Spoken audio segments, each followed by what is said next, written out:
ní gbègbè lọ́rùn. Ẹ máa lánàá. Mo máa ṣàlàyé bó máa ṣe ló ń sìn. Wọ́n máa wá owó ẹyọ. Ẹ ní sùúrù. Ẹ kọ́kọ́ introduce ara yín náà. Orúkọ mi ni Cynthia Gold Atẹ́rẹ́. Ṣé babaláwo ní ní àbàfà? Wọ́n ń ṣe babaláwo, mo ní shop tí mo ti ń ta spiritual products.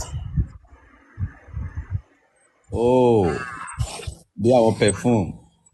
Bẹ́ẹ̀. Ọ̀yá go on.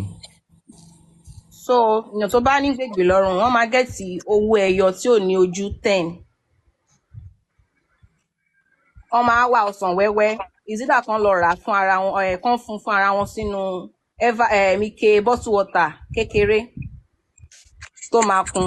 So owó ẹyọ yẹn wọ́n máa rọ́ sínú ike yẹn wọ́n máa dè fún 24 hours. So owó ẹyọ yẹn máa yọ tó bá ti yọ fún 24 hours yẹn àràárọ̀ kẹ́ni yẹn máa gbé mu. Short cup yẹn náà máa fi máa lò ní àràárọ̀.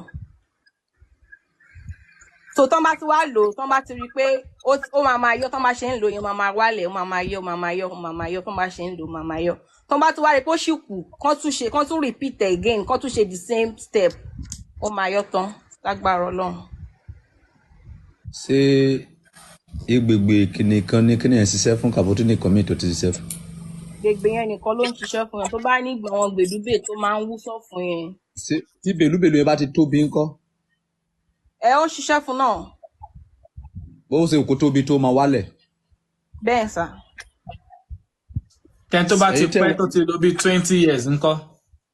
Ó máa yọ tó bá ti ń continue láti máa lò láràárọ̀ ó máa yọ. Ẹ̀yin tí ẹ wà ní comment section. Sẹ́rí obìnrin yìí ẹ fún ní gift tó pọ̀.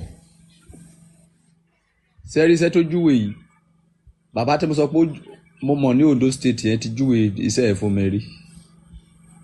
Bọ̀díjọ́ tó kọ́kọ́ sọ fún mi wípé omi ọsàn wẹ́rẹ́ máa ń yọ ẹyẹ owó mo deny mo ní irọ́ ni àgbà tí mo test yẹ. Ẹ fún woman yẹn ní gift ẹ fi ikọ̀ tó júwe ikọ̀ fáàmù ni. Ẹ fún woman yẹn ní gift. So ẹ kí n bí yín again